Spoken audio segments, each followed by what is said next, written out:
وبركاته.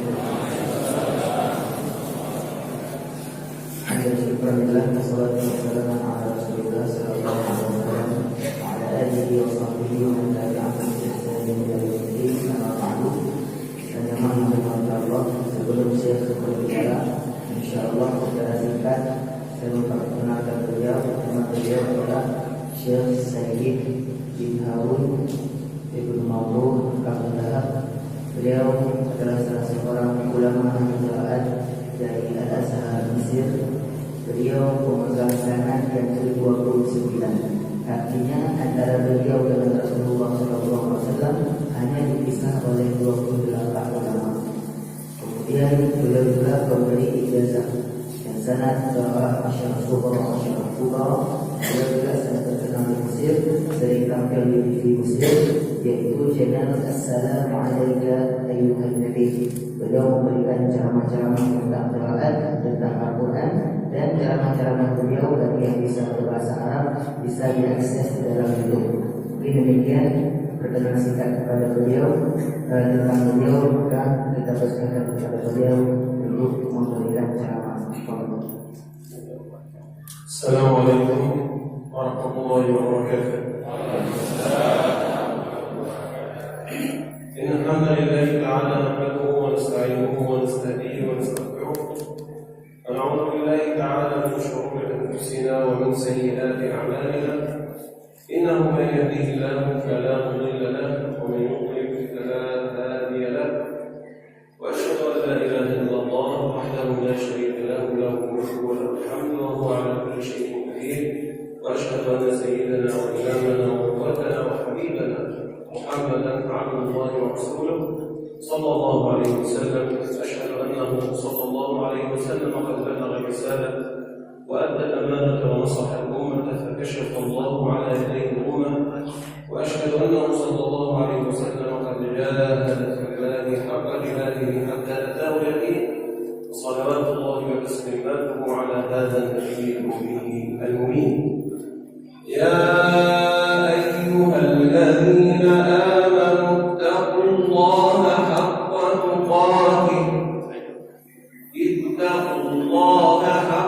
تقاته ولا تموتن إلا وأنتم مسلمون. يا أيها الناس اتقوا ربكم الذي خلقكم من نفس واحدة وخلق منها زوجها وبث منهما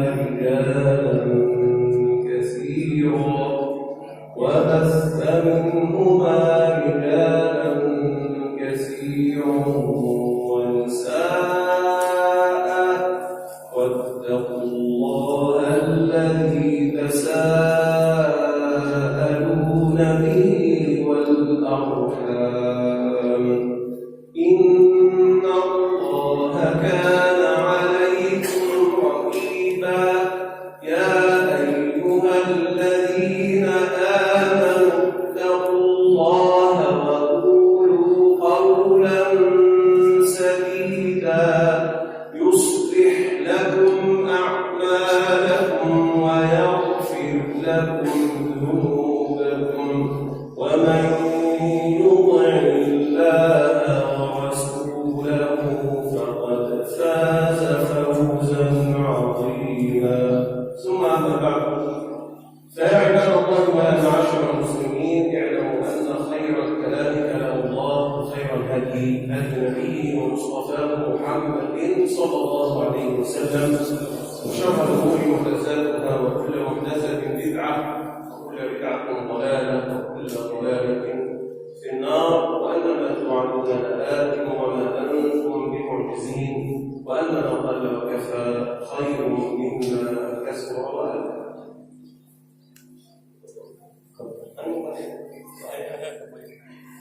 Ya, dalam kalimahnya beliau menyampaikan tahmid kepada Allah Subhanahu wa taala, kemudian selawat kepada Nabi Muhammad sallallahu alaihi wasallam. Kemudian juga beliau membacakan beberapa ayat. Dan takwa. Kemudian beliau membacakan beberapa wasiat yang merupakan kalimat dalam sebuah tausiah.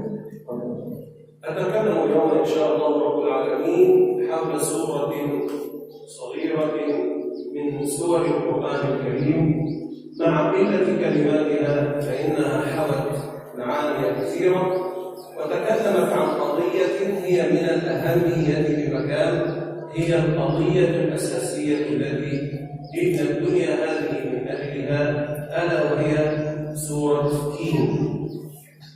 Insyaallah pada subuh hari ini Syekh akan menjelaskan sebuah surat yang pendek di dalam Al-Quran, kalimatnya sedikit, akan tetapi dia mengandung sebuah makna yang terkait dengan tujuan hidup kita selama di dunia ini, yaitu surat At-Tin. يقول ربنا تبارك وتعالى: أعوذ بالله من الشيطان الرجيم، بسم الله الرحمن الرحيم: والتين والزيتون وطور سينين وهذا البلد الأمين لقد خلقنا الإنسان في أحسن تقويم ثم رددناه أسفل سافلين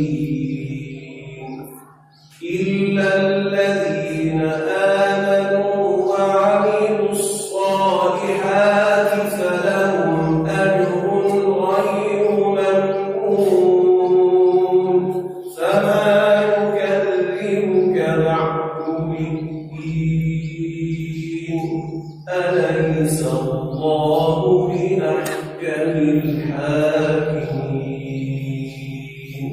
بل ربنا سبحانه وتعالى افتتح هذه السورة المباركة بالقسم. ربنا يقسم بما شاء، نحن البشر لا نقسم إلا بالله، لا يجوز لنا أن نقسم إلا وأن نقول والله ورب البيت ورب الكعبة والقرآن، لأن القرآن كلام الله. أما أن نقسم بغير الله فلا يجوز لنا، ولكن يجوز لله سبحانه وتعالى أن يقسم بما شاء.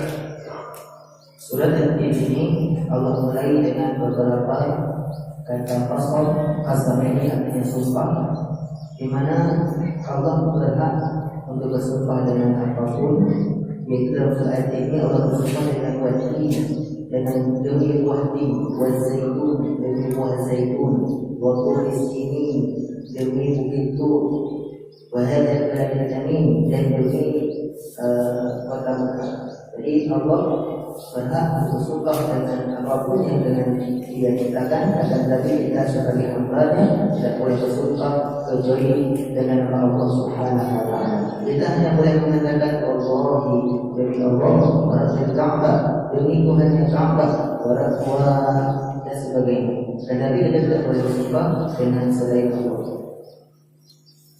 معنى هذه الآيات التين والتين والزيتون اختلف العلماء والمفسرون فيها، فمنهم من قال المقصود التين والزيتون المعروف الفاكهة والثمرة المعروفة، ومنهم من قال هذه البلاد في بلاد الشام. أيا كان هذه ليست قضيتنا، إنما أقسم الله بعظيم بالتين والزيتون وطور سينين جبل الطور في سيناء وهذا البلد الأمين يعني مكة. على ما أقسم رب العالمين؟ هذا الذي نريده. الله يقسم كما تقول أنت والله والله العظيم، حينما تقول هذا فإنك ستخبر بخبر عظيم. فما الذي يريد أن يقوله ربنا لنا؟ يقول لقد خلقنا الإنسان في أحسن تقويم. Dalam ayat ini, dalam surat ini Allah Subhanahu wa taala bersumpah dengan buah tin, dengan buah zaitun, di mana para ulama berbeda pendapat tentang apa makna buah tin, apa makna buah zaitun. Sebagian ulama mengatakan memang buah tin dan buah zaitun ini memang adalah buah-buahan. Sebagian ulama yang lain mengatakan bahwasanya kalau bersumpah dengan buah tin, dengan buah zaitun, maksudnya adalah sebuah tempat yang banyak ditumbuhi oleh pohon tin dan pohon zaitun, yaitu negeri Syam. Negeri Syam sekarang ini sudah terbagi menjadi 4 negara: Palestina, Suriah, Jordania, dan Lebanon. Akan tetapi walaupun para ulama berbeda pendapat tentang makna arti zaitun, tapi kalau tur itu memang di Sinai, Mesir. Kalau Bali lagi di Ka'bah, di Mekah, ya. Nah, yang paling penting adalah walaupun ulama berbeda pendapat dalam menafsirkan ayat ini, yang paling penting adalah ketika Allah Subhanahu wa taala berqasam dengan sesuatu, bersumpah dengan sesuatu, maka yang paling penting adalah yang disumpah itu adalah penting. Maka setelah ayat sumpah ini, Allah Subhanahu wa taala mengatakan sebuah hal yang sangat penting, walau khalaqal insana fi ahsani taqwim. Allah Subhanahu wa taala telah menciptakan manusia dengan bentuk yang sangat sempurna. Anta ayyuhal insan afdal khalqillah, la yujad baina khalqillah jami'an afdal min al-insan. حتى أنت أيها الفقير الذي لا تملك مالا أنت أفضل خلق الله، وحتى أنت أيها القوي أيها الغني أيها الضعيف، كلنا جميعا أفضل خلق الله، ولكن حينما نكون على طاعته، إذا التزمنا هدي رسول الله صلى الله عليه وسلم وأوامر ربنا واجتنبنا نواهيه فنحن في أحسن تقويم. ثم يقول ربنا تبارك وتعالى ثم رددناه أسفل سافلين. كذلك اختلف العلماء المفسرون في هذه الآية وأختاروا من قولهم أن الإنسان بعدما يبلغ ما يبلغ من قوة ومن غنى ومن كذا ومن كذا يتنازل هذا الأمر. بعد أن كان قويا يصبح ضعيفا حينما يكبر في سنه، حينما يمرض، حينما يسافر. كان قويا أصبح ضعيفا. من رحمة الله أنه يقول ثم رددناه أسفل سافلين إلا الذين آمنوا وعملوا الصالحات ما لهم يا رب العالمين فلهم أجر غير ممنون أي غير مقطوع. أخاطب بهذا الأقوياء والشباب والأطفال وحتى الشيوخ الذين ما زالوا يستطيعون أن يعبدوا الله: أكثر من عبادتك وقت قوتك، لأنك حينما تضعف الله يكتب لك نفس الأجر الذي كنت عليه. Beliau ingin menyatakan kepada kita, ya ayuhan nas, wahai sekalian manusia, sadarilah bahwasanya manusia ini adalah ahsanut taqwim, adalah makhluk yang paling sempurna, makhluk yang paling mulia, afdal khalqillah. Kita ini manusia adalah makhluk Allah yang paling sempurna, yang paling mulia dari antara seluruh makhluk yang lain. Mungkin ada yang kaya, ada yang miskin. Yang miskin ini adalah makhluk yang paling sempurna dibanding makhluk yang lain. Mungkin di antara kita ada yang kuat, ada yang lemah. Yang selemah-lemahnya manusia, dia tetap adalah manusia, makhluk yang paling baik daripada makhluk-makhluk yang lain. Akan tetapi kemudian Allah Subhanahu wa taala mengatakan, dengan apa manusia ini tetap menjadi mulia? Ditaati, dengan taat kepada Allah Subhanahu wa taala. Thumma radadnahu asfala safilin. Dan Allah Subhanahu wa taala mengembalikan manusia kepada kondisi serendah-rendahnya. Jadi Allah mengatakan manusia paling mulia, tapi kemudian Allah mengembalikan manusia pada kondisi yang serendah-rendahnya. Bisa jadi seseorang kaya, tapi kemudian dia akan miskin kembali. Bisa jadi seseorang kuat ketika dia masa muda, tapi ketika dia masa tua lemah lagi. Bisa jadi ketika seseorang sehat, dia kuat, tapi ketika dia bermusafir, ketika dia sakit, dia lemah lagi. Maka dalam kondisi manusia ini paling mulia, dia pasti akan kembali menjadi serendah-rendahnya. Allah mengecualikan beberapa orang, beberapa kelompok, yaitu illa alladziina aamanu wa 'amilus shalihaat, kecuali orang yang beriman dan beramal saleh. Orang beriman dan beramal saleh walaupun dia sudah lemah, walaupun dia sudah kekurangan, tapi dia tetap menjadi ahsan taqwim, menjadi makhluk yang paling mulia. Maka oleh karena itu, sejamaah sekalian beliau mengatakan, mari kita untuk melakukan ketaatan kepada Allah Subhanahu Wa Taala sehingga sebab tahu suatu hari kita tua, sebab tahu suatu hari kita sakit, maka kita tetap mendapatkan pahala amalan-amalan yang pernah kita lakukan di masa kita masih kuat ataupun masa kita masih muda. فما يكذبك بعد بالدين أيها الإنسان. ربنا يخاطب الناس جميعا وإن كانت الآيات نزلت في وليد بن المغيرة، ولكن ربنا يقول لنا أبعد كل ما رأينا في أنفسنا وفي السماوات وفي الأرض ما الذي يحملنا على أن نكذب بدين ربنا؟ لا شيء. أكل ما رأيت لا يحملك على أن تقول الله أحكم الحاكمين؟ يسألنا أليس الله بأحكم الحاكمين؟ في الحديث ثبت أنك إذا سمعت هذا تقول بل حينما تسمع أليس الله بأحكم الحاكمين؟ نقول نحن بلى، نقول قولوا بلى أليس الله بأحكم الحاكمين؟ بلى، هكذا أمرنا رسول الله محمد صلى الله عليه وسلم، لأن معنى بلى يعني نعم، لكن السؤال منفي.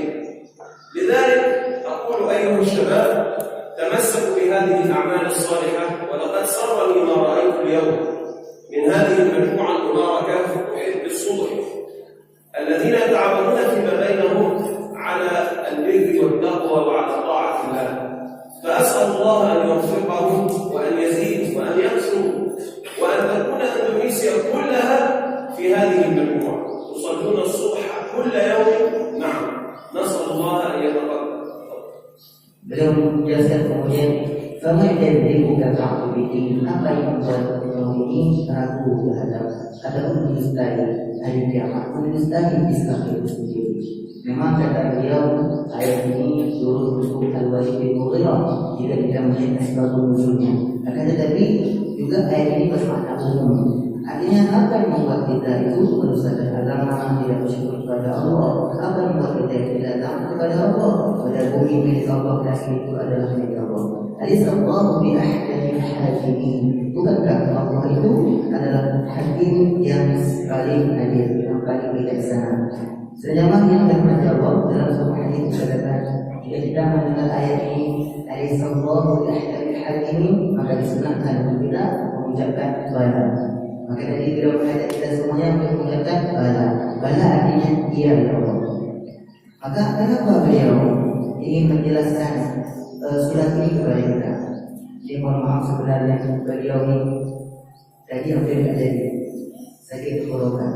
Akan tetapi ketika melihat gerakan subuh ini sebuah kerjasama yang luar biasa yang dibangun oleh sesama umat Islam, maka beliau walaupun tenggorokan sakit berdiri luar biasa. Untuk apabila kita menyampaikan kepada kita semuanya, istiqamah tetap seperti ini. Bila mengatakan beliau berharap seluruh orang Indonesia seperti ini.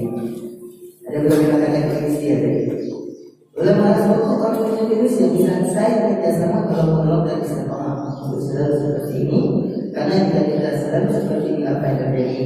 Kita akan ketika suatu saat kita pada kondisi pada seperti ini, kita tetap menjadi orang yang sangat mulia, yaitu orang beriman dan beramal saleh.